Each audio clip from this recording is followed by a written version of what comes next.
ArrRr. Yeah, I apologize for this channel not being a very active one, but you know, it's fine.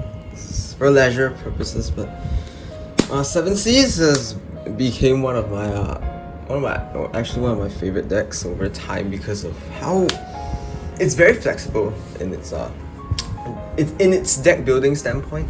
Because all you really need is just the Seven Seas themselves, like 4 copies of all of the Seven Seas, and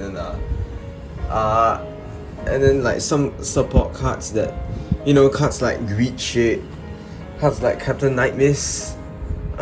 It's like those cards just help you revive the Seven Seas, but there's also some cards like Chappie the Ghosty, if I'm correct, that is the name, which like searches you your Nightmist himself, because this deck only plays 4 Great 3s, and so those are like the typical cards that you would actually put in the Seven Seas deck. But I've gone in another route, because why not? And you can really experiment with like the deck itself. You can literally, you don't even have to watch this video, just purchase 4 copies of all of the Seven Seas, and then get the Crit Sentinels, and then your trigger lineup. Your trigger lineup can be anything really, because it doesn't really matter in Seven Seas, because it is your deck, it is in your liking. And then just purchase some like cards to revive your Seven Seas, or maybe just some random cards that I have in here. Well, it's not really that random, but I have Blue Blood in here because I really think he's pretty nice in the Seven Seas deck, and so I'm gonna go through my Seven Seas deck today. However, I am gonna first start off this video by emphasizing what is better, which is actually no, let me just Protect 1 or Protect 2, because you know, usually in the Protect deck you would obviously go Protect 1 because it's very much the better choice, but in this deck I do have to confess Protect 2 is the better one. I really had to say, because Protect 1 in your hand is literally just like a quick shield. Yeah, it's really nothing more than just a quick shield, because this deck you can intercept for rather very high numbers, and with Protect 2 you can really intercept really well, as in like numbers wise, and so well that you can no pass your opponent's Vanguard. Rather do that than just have a Protect 1, because even though you are having an extra card in hand, an extra PG in hand, this deck doesn't really need PGs. It just needs the high shield value, in which it already does have, because Captain Nightmist allows you to intercept from back row, and so and then you really have cards like Raistutor that really does have high shield value. I mean it is 10k shield for intercept, and then with the Protect 2 it becomes 20. So I guess if you really want to go Protect 1, you and get rid of like you don't play the Greed Shade and Captain Nightmist and those guys, or a Colombard. Just play like the high defense people. To be honest, I don't think I'm not too sure if Granblue has those high defense Grade 2s and Grade 1s, but I think they do. Hopefully they do. And so if you don't want to play Protect 2, I guess you can play those, but still I think Protect 2 is very much the superior force. Not force, what am I saying? The superior gift in the Seven Seas deck. And first of all, I would like to also emphasize in the deck, play Captain Nightkid. Be a great man and play Captain Nightkid. Do not play Grenache, because Grenache is for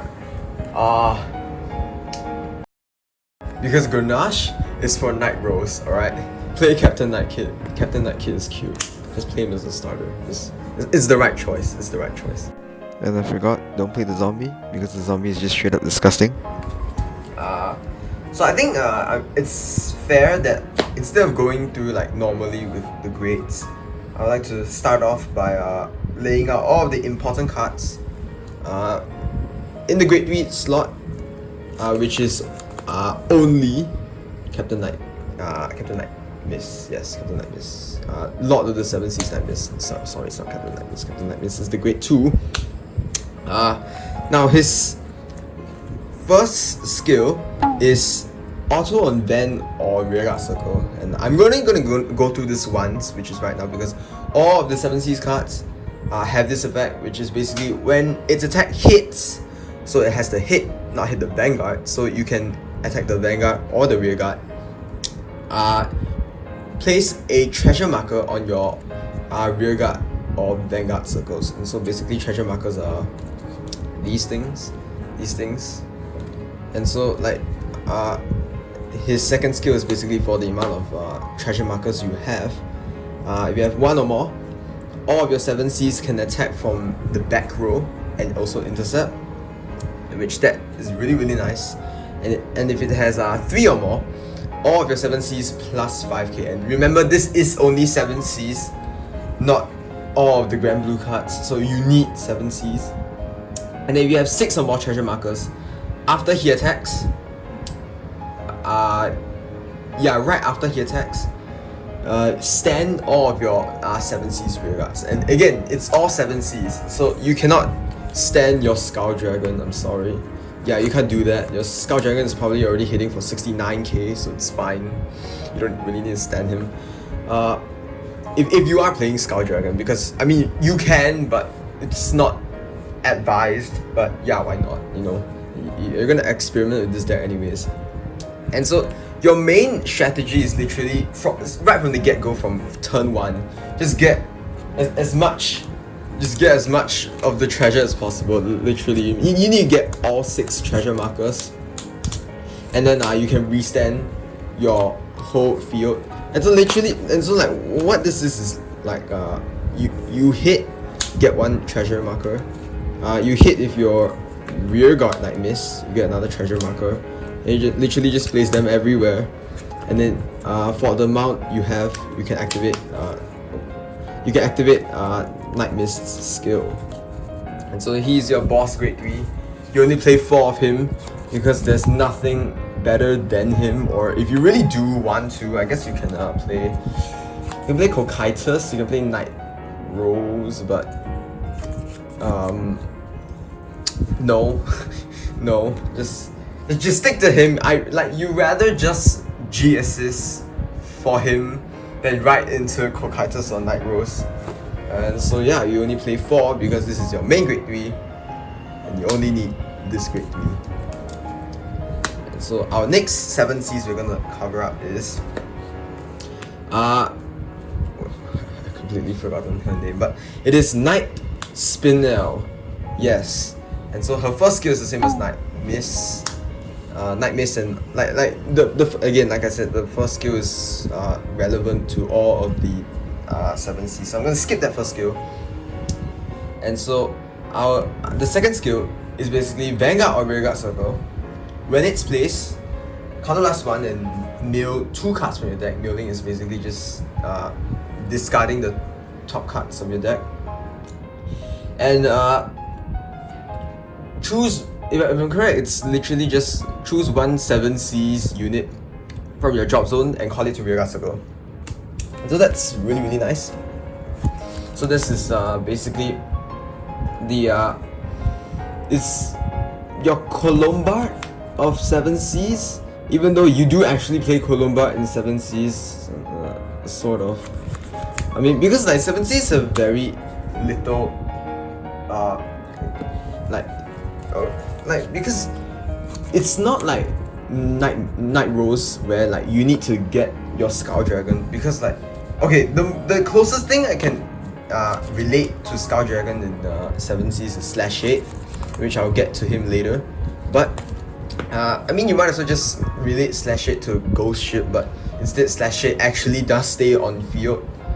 And then like Nightspinel is basically just what builds your field. And so like all of the 7Cs cards have their own unique purpose to the deck. And so this is to build the field, because on very occasional times, your opponent will try to get rid of your rear guards. So you have like 1 on field, and you can't really do anything if you have just 1 rear guard on field. You can't do anything with Nightmist's skill. You literally just turned off Nightmist. and so you can call her Counterblast Mill to get 1 7Cs out, and you can do this on your turn 2, turn 2, and even if you can literally just Counterblast 1 just to mill 2 cards, because sometimes you will whiff and you won't get any 7Cs out of the 2 mills, and that's why I actually decided to play Skeleton Seas Navigator, but I'll get to him in the options later. But this is your main searcher, I guess you could say. It's not really main searcher. Okay, never mind. I take back what I said. This is your main person to assemble your field. Yes, that makes more sense. Next, Slash 8. Slash 8 is your beat stick straight up. So the skill is on rearguard circle. If there's a marker on this guy, he pluses 15k. So it has to be a marker, any marker. So you can go protect 2, or you can go treasure marker. But I don't advise going protect 2. Okay, you know what? Yeah, sure. But why not? Because with Nightmist, with his +5, this guy is gonna literally swing with a protect 2 for 34. Yeah, he's gonna swing for 34, which is relatively big, because it actually does hit above force magic numbers, which is nice. And so this is basically a beat stick, and like your end goal, your end formation is actually you would picture it to be Nightmist 1, 2, 3, 4, and maybe Nightspinel or another Nightmist. It depends on your situation, alright? And so you have this over here, this, and this is your ideal situation. This is what you want, ideally, because you're literally swinging for big numbers like 29, 34, 29. Like, dude, this is big, and he attack, and he's gonna restand everything and swing again. And so yeah, Slash 8 is gonna be your very big beat stick in this deck. And so he's a very vital piece of the deck. Let's say it like that, because without Slash 8, the 7Cs deck is gonna be very different. Without Slash 8, the 7Cs deck is gonna be very, very weak. So Slash 8 is very, very appreciated, and you need all 4 copies of him on your field in order to push your opponent all the way to 6 damage. I mean, you don't need to, because like half of the times you just need 2 or 3, and then they'll literally just die straight up. So yeah. And our grade 1 7Cs is going to be Nightcrow. And so Nightcrow's second effect is, alright, I'm not too sure if the card that he retires needs to be a 7Cs, but the effect is going to be up here anyways, so you can see. So very basically, it's just Soul Blast 1, retire the rear guard, and then you call him to the rearguard circle. And so what he does is basically filter out your rear guards to become 7Cs, so that you can actually restand. Like, you can actually restand with his skill. And so you need to play 4 of him. I mean, you don't really necessarily need to play 4 of him, but he's a vital piece, and he's your right target, because the next great one that we're going to see over here, you don't really want to ride her. And so we play 4 Raistutor, yes. Her second effect is basically continuous. If there's a marker on her, she gets intercept. So with Nightmist, you can intercept with the back row, so you can literally boost her, and then on your opponent's turn intercept 10k. And then with the protect 2, she can intercept for 20k. And so you ideally want to put the protect 2 on her. So this is the beefy defense. And last 7Cs we're gonna take a look is it's probably the greed shade of 7Cs, but not really, because you don't not really, but because you only add 7 Cs, but here we have Nightrunner, and so he's a grade 0, he's 5k, but he still has the on-hit treasure marker effect, which is really really nice. Even though you're probably not going to even use it, but it's really really good considering that it's even there. And so his second effect is basically act on rearguard circle, bind this card, correct, and then mill 2 cards from your deck, and then choose 1 7Cs from your drop zone and add it to your hand.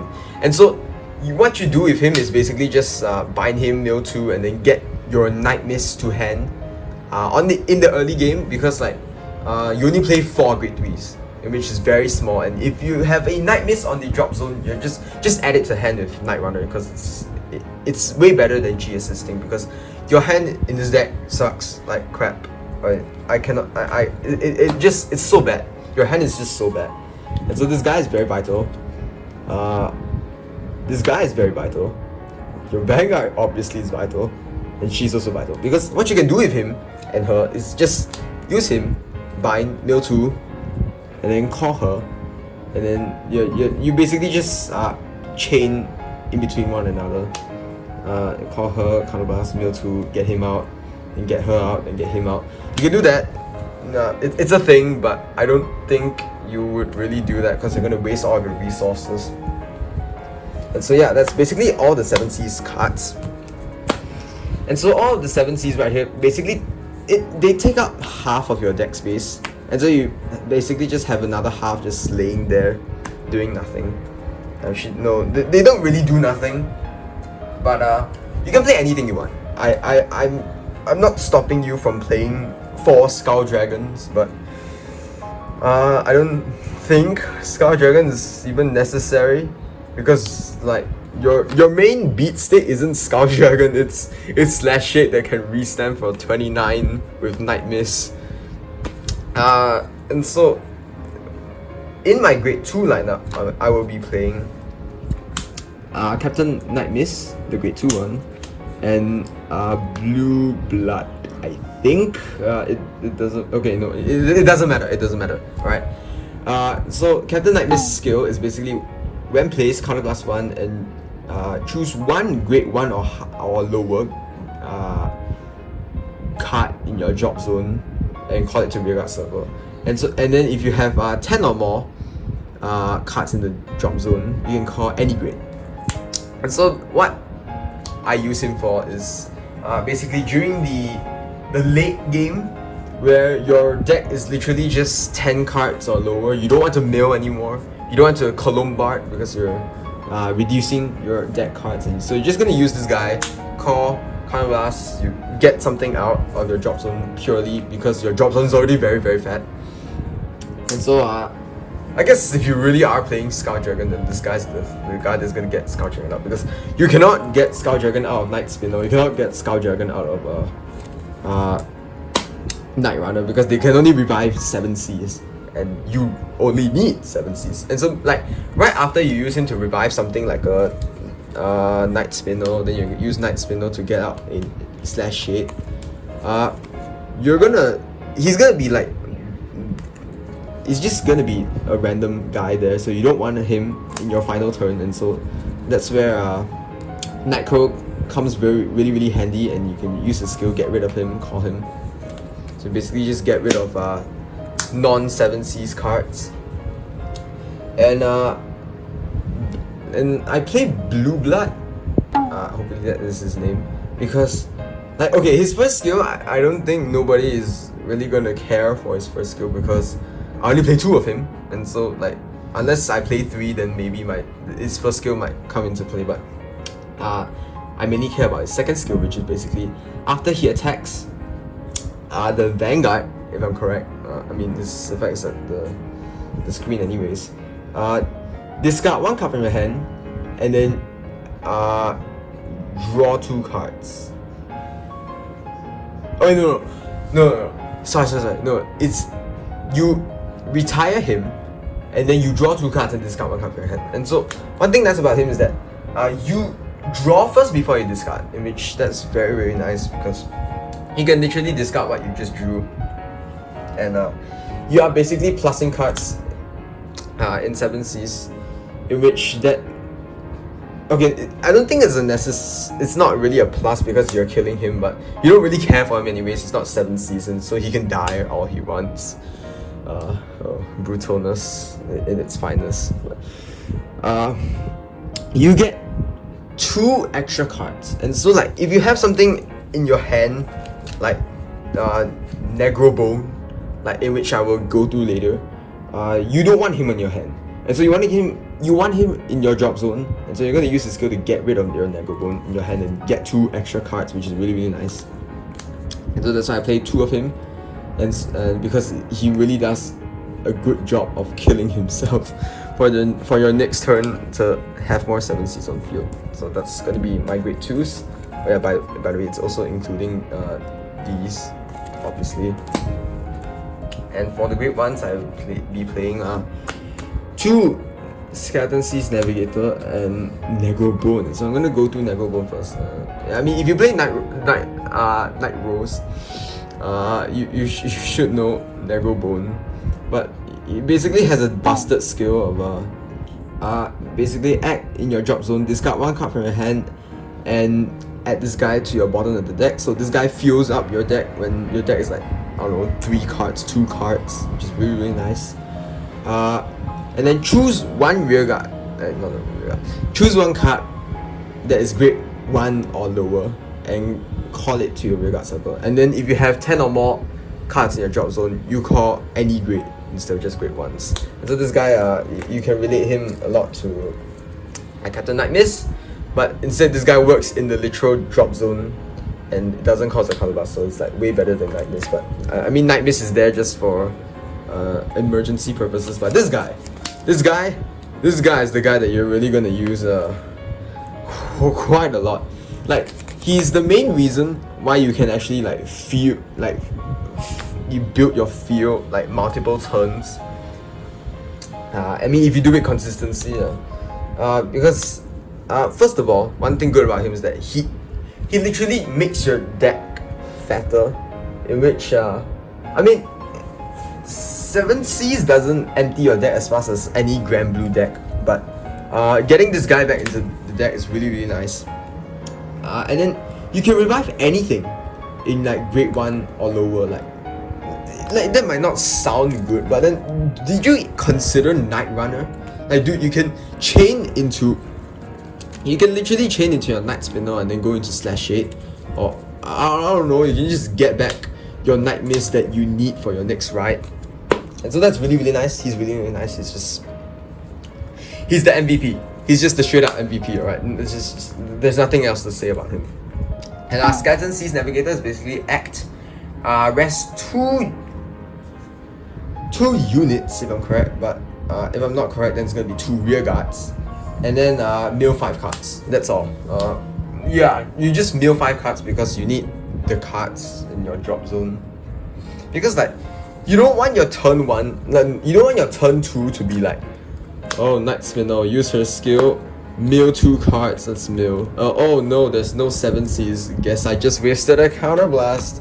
No, you don't want to do that, alright? You use this guy on your early game, rest him, get 5 cards down. In your next turn, in your turn 2, get 5 more cards down so that you can get all your 7Cs out. He's good. He's really, really good. And like, if you want to really play 4 copies of him, yeah, go ahead. Just get rid of Blue Blood. Just get rid of him. Play 4 of him because he's really, really good in the early game. And I cannot emphasize how good he is compared to how good he is in Night Rose. Yes. I think 7Cs really does utilize this guy way better than Night Rose. It's just my own opinion, alright? Don't come at me, alright? Trigger lineup, 6 crit, 6 draw, and 4 heals. So that's the lineup I'm going with because it's the most consistent lineup. Because, I mean, you can go for like, you can go for 8 crit, you can go for 8 draw, but I mean, no, it's not gonna do justice because, first of all, your hand again, it sucks so bad, and so there's no reason to run PGs. And if you really need a PG, then you got your Protect 1, alright. So you just play these, and then these 5k shields are so handy. I cannot emphasize, because like you guard with this, and then you intercept. Like you just have to, like, these guys like just make guarding nice. I don't know. It's like you play the 5ks because you need the draw, and then like people play the perfect guard because you don't want the 5ks. But in actuality, the 5ks aren't bad at all, because like you use the 5ks in conjunction with your intercepts, in which like, dude, you can intercept like Raistutor for like 20k, and then you can use the 5k and there you go, 25k. You don't need to waste the 15k basically. And so the 5ks are nice at moments, but still I think if you really want the draw PGs, then sure, it's your choice. I can't stop you. I mean, like the only thing I would stop you at like changing this deck up is basically just playing lesser 7C units. Like the only unit I can really say, yeah, sure, play lesser is really just Nightcrow, because he's literally just a vanilla. On field at least. I mean, in your drop zone you can call him out, but on field he's just a vanilla. He doesn't really do anything. But other than that, all of the 7Cs you need to play for. You need to play for. That's literally just the 7Cs deck. And then if you want some like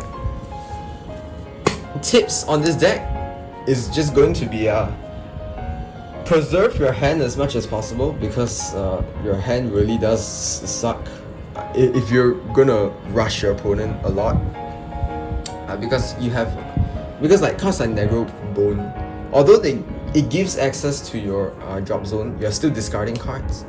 And like cards like Slash It, unlike the Ghost Ship, which kills himself and then you draw one, you don't. This guy stays in field, in which staying in field is sort of nice, I guess, but you don't get the extra draw. So like the maximum hand size your hand could really go in a very competitive scene is going to be like 7. 7 is really very big, so it's like 6. Yeah, 6. And then 7 if you're going Protect 1, but you usually go Protect 2.